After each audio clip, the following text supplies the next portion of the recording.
C'è il timore di infiltrazioni alla manifestazione organizzata domattina in piazza Primo Maggio a Udine dagli studenti per la morte di Lorenzo Parelli. Il prefetto, l'attenzione alta, stiamo vigilando. Nel giorno della memoria, diverse cerimonie in regione, molto toccanti le parole ai giovani dei sopravvissuti. La storia di Silvio, nato in un lager, ed Eliseo racconta: nudo in mezzo al gelo, mi ha salvato il pensiero di casa. Tra sospensioni, quarantene e malattie sono 284 gli autisti di bus assenti su 1400, il 17%, 1 migliaio le corse tagliate, i numeri illustrati dalla regione. Ogni giovedì andata e ritorno in volo da Salerno alla Friuli per una cattedra di 2 ore all'Isis Mattei di Latisana. Abbiamo incontrato Adele Federico, la prof più giovane d'Italia, che per lavorare spende più di quanto guadagna. A 100 giorni dalla partenza del Giro d'Italia, tutte le città di tappa si sono illuminate di rosa. Spettacolare Marano con un'insolita vista sulla laguna, la tappa verso Castelmonte il 27 maggio.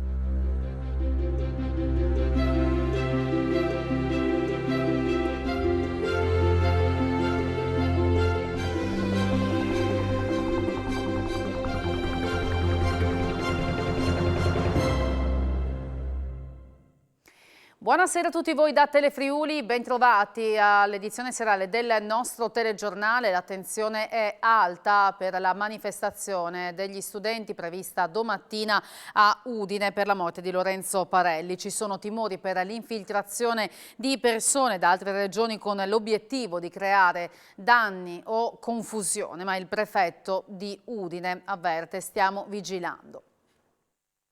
Di alternanza scuola-lavoro non si può morire. Da qui partirà la manifestazione prevista per domani mattina in piazza Primo Maggio a Udine in ricordo di Lorenzo Parelli, il 18enne morto a Lauzacco in un tragico incidente sul posto di lavoro. A indire la manifestazione una mobilitazione nazionale studentesca dopo i cortei che hanno toccato tutta Italia in questa settimana che è passata dalla drammatica fine di Lorenzo. Ma la manifestazione, che per stessa volontà degli organizzatori si deve tenere senza simboli o loghi, desta la preoccupazione delle forze dell'ordine, perché, così come è accaduto in passato con altri cortei, tra cui quelli Novax e No Pass, agli studenti si possono aggiungere frange meno pacifiche, il cui interesse non sia ricordare Lorenzo, ma trasformare la sua scomparsa in un pretesto per creare problemi e disagi. Ovviamente il fenomeno e l'evento è monitorato dai colleghi delle forze dell'ordine. Al momento non sono sollevate fenomeni di infiltrazione che possono essere effettivamente fuorvianti rispetto al senso della manifestazione. Però l'attenzione resta comunque alta. Assolutamente sì, e come in tante altre occasioni anche oggi avevamo degli eventi che potevano essere appunto concomitanti e fuorvianti rispetto a quello che è il senso della giornata. La giornata della memoria oggi con diverse manifestazioni in regione. Alla risiera di San Sabba la consueta cerimonia per ricordare la Shoah, e anche quest'anno il pubblico era contingentato. Alcuni Novax capitanti da Ugo Rossi hanno provato ad accedere pur senza Green Pass, si sono paragonati a deportati. Usare la Shoah per protestare è un danno immenso, ha detto il rabbino di Trieste Alexandre Meloni.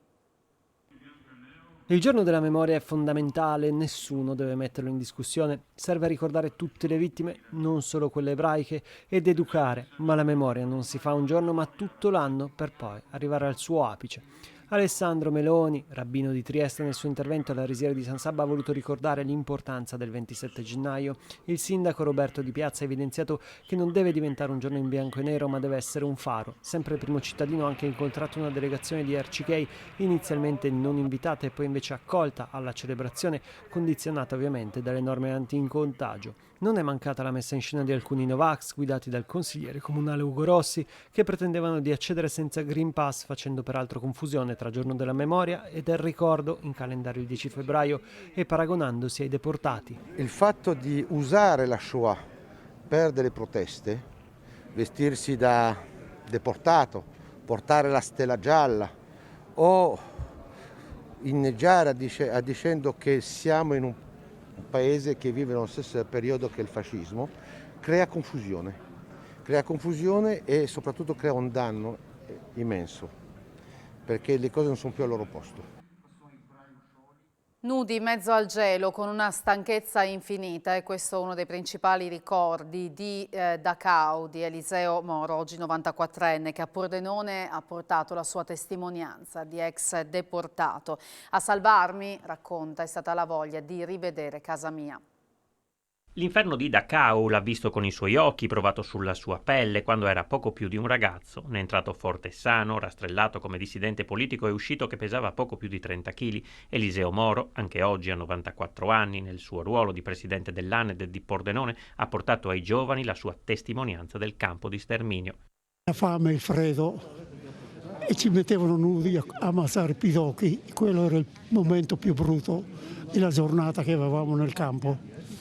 Cos'è che vi ha dato la forza di uscire da lì? La speranza di tornare a casa. Quella era il pensiero, non mio solo, di tutti quelli che erano dentro nei campi. Tornare a casa, vedere la propria casa. Più di tutto si pensava a riposare, dormire, distendersi, riposare, tanto sonno. Oggi è stata una bella giornata, tanta gente che sono venuti a rispettare i milioni di morti di tutte le nazioni europee, e c'erano anche diversi ragazzi che non sempre sono qui a commemorare assieme a noi. Oggi ce n'erano una ventina di giovani e sono contento che siano venuti.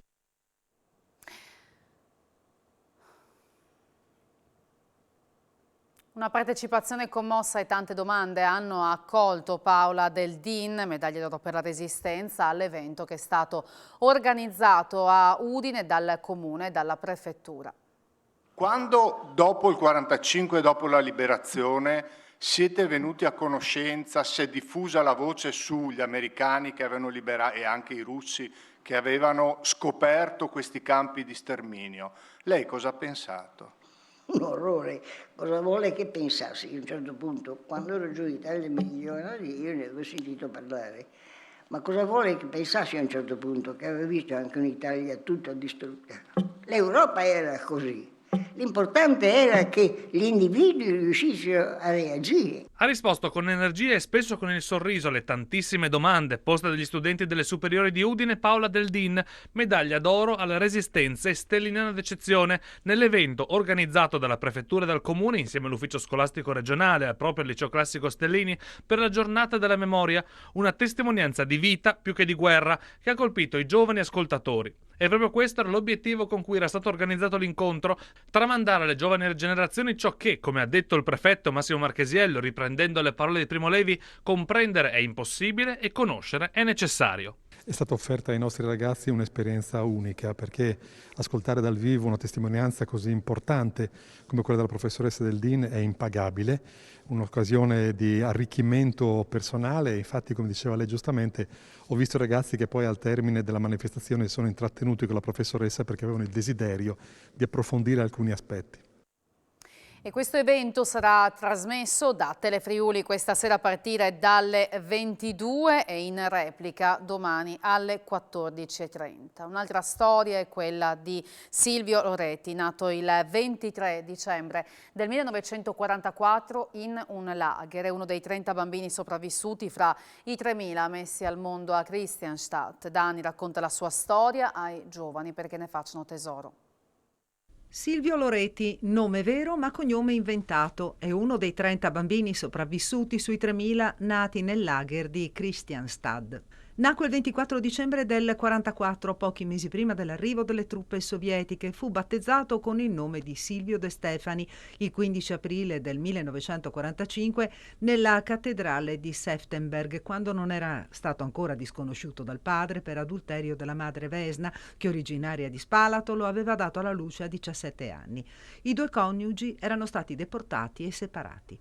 Non si sa se Silvio sia il frutto di un amore rubato alla morte o di una violenza. È nata una staffetta partigiana, lei portava da mangiare ai tedeschi, l'hanno presa, è sposata, hanno preso anche lui. Io un mese mi hanno nascosto, sono ancora qua. Ecco. Adesso io cosa ho patito nella mia gioventù, che io gioventù non ne ho avuta. No? E che io mi chiamavo De Stefani Silvio fino alla quinta elementare, con la pagella della prima media, un nome fittizio che me l'ha dato il Tribunale di Trieste, Loretti. Oggi come oggi mi chiamo Loretti.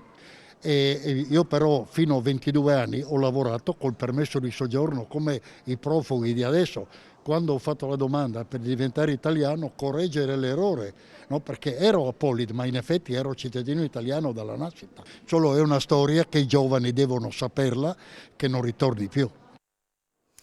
E al monumento ai caduti in Viale della Vittoria l'Associazione Nazionale Ex Deportati ha deposto una corona insieme agli studenti dell'istituto intitolato a Cecilia De Ganutti, barbaramente uccisa nella risiera di San Sabba.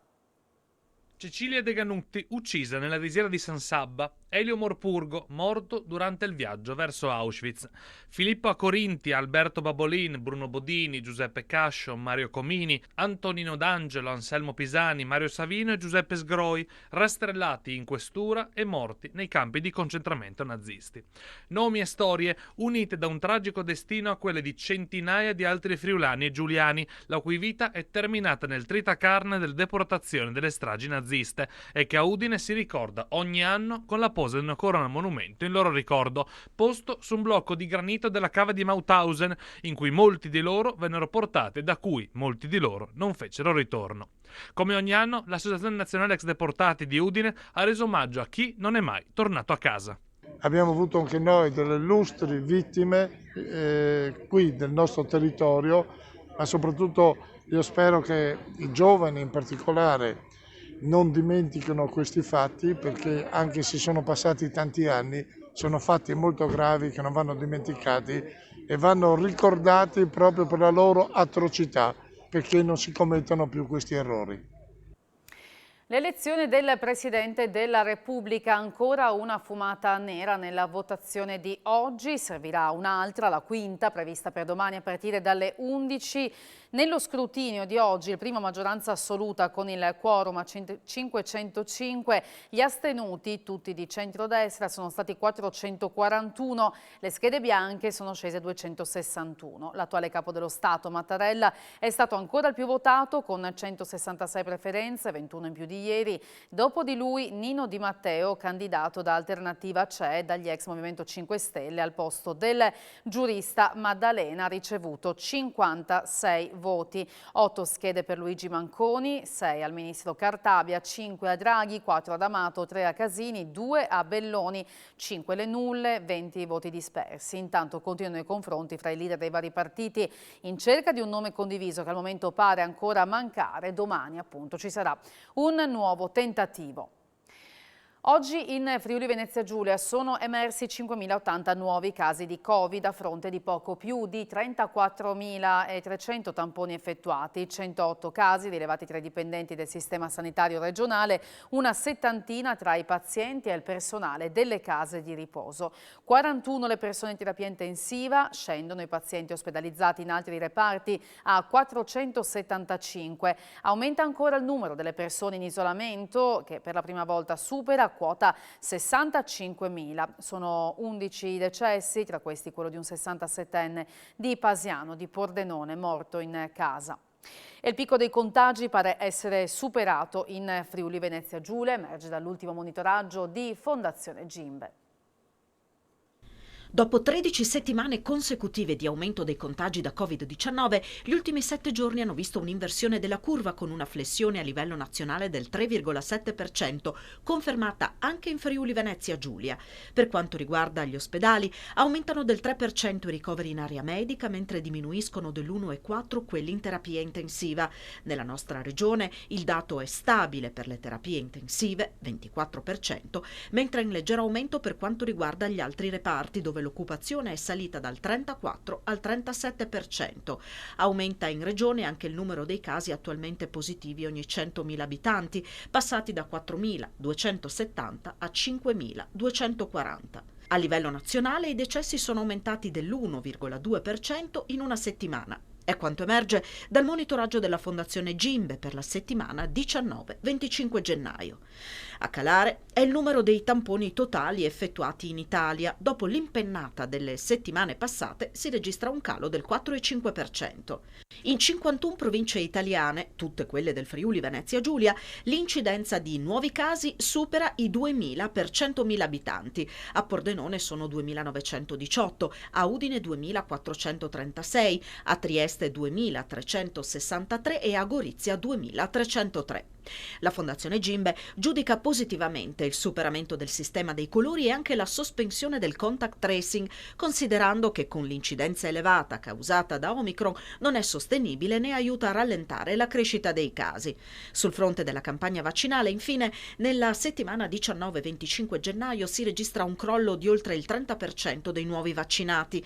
In Friuli Venezia Giulia la media dei cittadini che hanno completato il ciclo è del 79,1%, in linea con quella nazionale. Si riduce anche il divario rispetto alla terza dose, 76,4% in Friuli Venezia Giulia contro il 78,8% in Italia.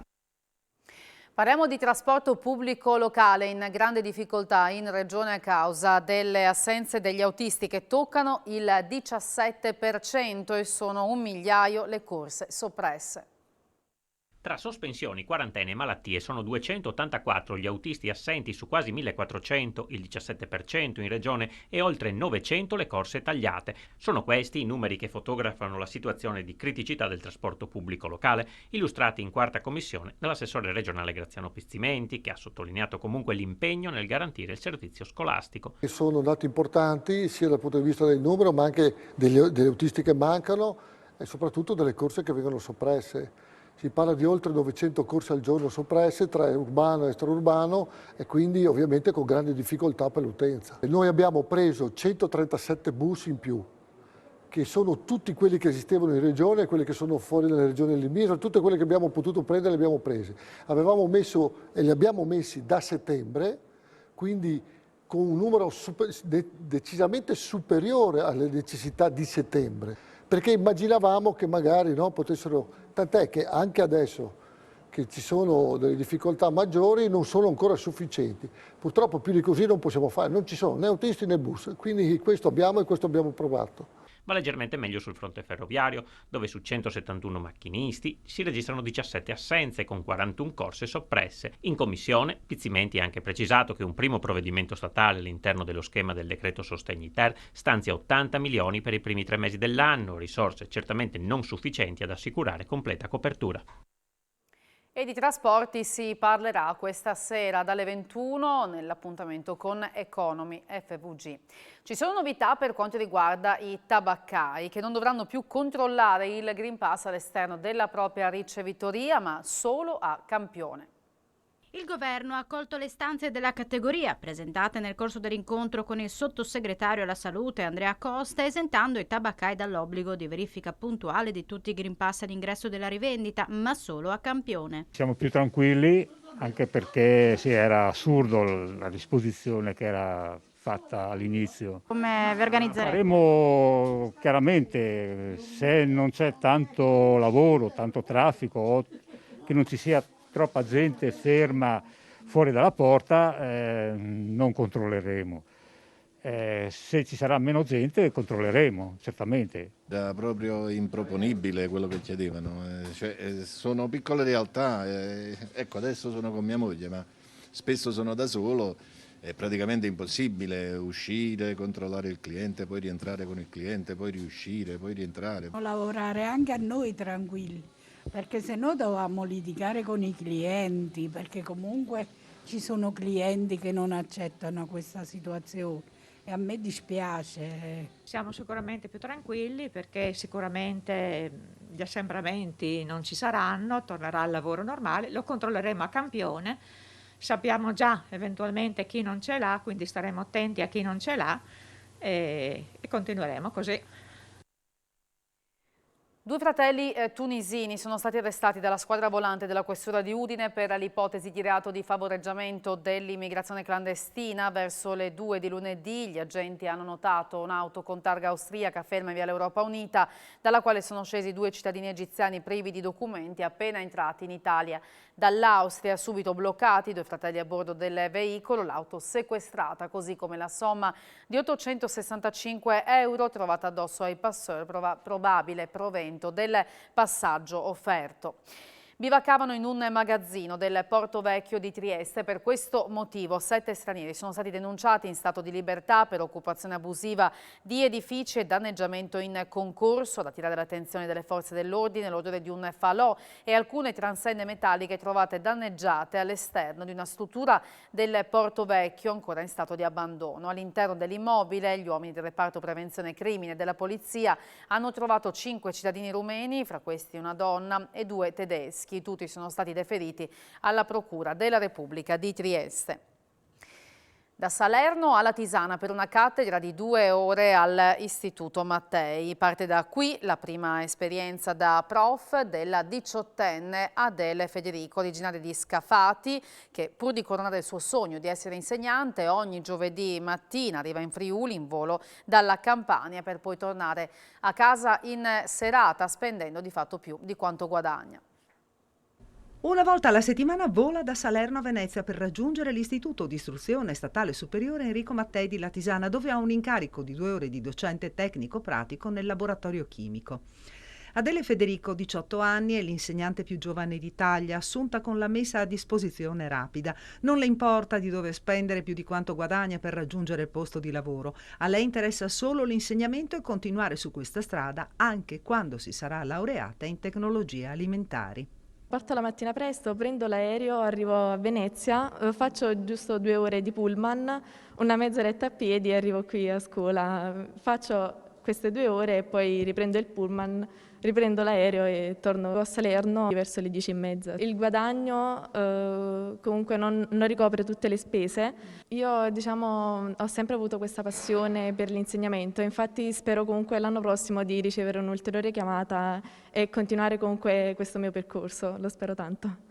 La scelta attraverso la MAD deriva soprattutto dal fatto che gli insegnanti con la sua specializzazione scarseggiano. Nel caso della professoressa è già una classe di concorso di nicchia, sono molti i ragazzi che vengono dal sud Italia che si cimentano nell'insegnamento facendo anche tanti chilometri e casomai appunto anche rimettendoci in prima istanza da un punto di vista economico. Oltre 300 musicisti hanno risposto alla chiamata della FVG Orchestra che lo scorso dicembre ha lanciato le selezioni per assumere a tempo indeterminato ben 14 professori d'orchestra. Le candidature sono arrivate da tutta Italia e anche dall'estero, in particolare da Slovenia, Francia, Spagna e Stati Uniti. Le audizioni della commissione per scremare le domande sono già partite e termineranno a inizio febbraio e dopo l'assegnazione dei 14 contratti verranno aperti altri bandi indirizzati in particolare ai giovani musicisti che vogliono rendersi disponibili per eventuali sostituzioni oppure per ampliare l'organico dell'orchestra necessario per determinati repertori. Dall'inizio dell'anno sono state contestate circa 10 violazioni alle norme anti-Covid a Piancavallo. Ad elevare le sanzioni, di cui uno un cittadino straniero per mancato uso della mascherina in un impianto di risalita, sono stati i carabinieri di Aviano che hanno da poco attivato nella località montana un posto fisso. Il controllo dei rifugi del comprensorio invece non ha fatto emergere violazioni. Continuano le iniziative di solidarietà della Coldiretti del Friuli Venezia Giulia attraverso la rete di Campagna Amica. Nel mercato coperto di Viale Tricesimo a Udine, nell'ambito di un'operazione messa a punto da Coldiretti Nazionale e Fondazione Campagna Amica, sono arrivati 60 pacchi di solidarietà da 30 kg ciascuno con scorte alimentari di cibo 100% italiano per le persone che hanno bisogno di aiuto in questa perdurante emergenza sanitaria ed economica. Altrettanti pacchi sono a disposizione nei mercati coperti di Gorizia e Pordenone per un totale di 5 tonnellate di prodotti in regione. Alla consegna dei primi pacchi domani in mattinata sarà presente la delegata di Coldiretti Giovani Impresa Anna Turato. È iniziata la stagione dei pollini in Friuli Venezia Giulia, tra il litorale e i primi rilievi collinari, infatti con le fioriture del nocciolo e del cipresso. Secondo i rilevamenti di ARPA, la concentrazione media settimanale è attualmente ancora bassa e dovrebbe mantenersi tale anche la prossima settimana. Più rilevante invece la presenza di amenti, polveri e spore nella zona di Tolmezzo e nella Pedemontana. È stato un vero e proprio boom la sorprendente risposta di pubblico alle presepe di sabbia di Lignano, che ha spinto gli organizzatori e il comune a prolungare l'apertura della natività artistica custodita nella tensostruttura vicino a Terrazza Mare. Oltre 45.000 le visite registrate ad oggi per l'opera che quest'anno è dedicata alla Divina Commedia. Il presepe di sabbia sarà dunque visitabile tutti i fine settimana di febbraio, oltre che lunedì 31 gennaio, che è il giorno del Santo Patrono di Lignano. A 100 giorni dalla partenza del Giro d'Italia, tutte le località di partenza e di arrivo di tappa si sono illuminate di rosa e immagini suggestive sono quelle che ha regalato la laguna di Marano, così come il santuario di Castelmonte. Ne parliamo tra poco a Sport FVG, spazio anche all'Udinese con i lavori che proseguono in vista della gara del Torino dopo la sosta, gara nella quale mancherà Deulofeu. Parleremo poi anche di tuffi con una tuffatrice dalle grandi altezze triestina. È tutto, grazie per aver seguito il nostro telegiornale, vi auguro un buon proseguimento di serata, arrivederci.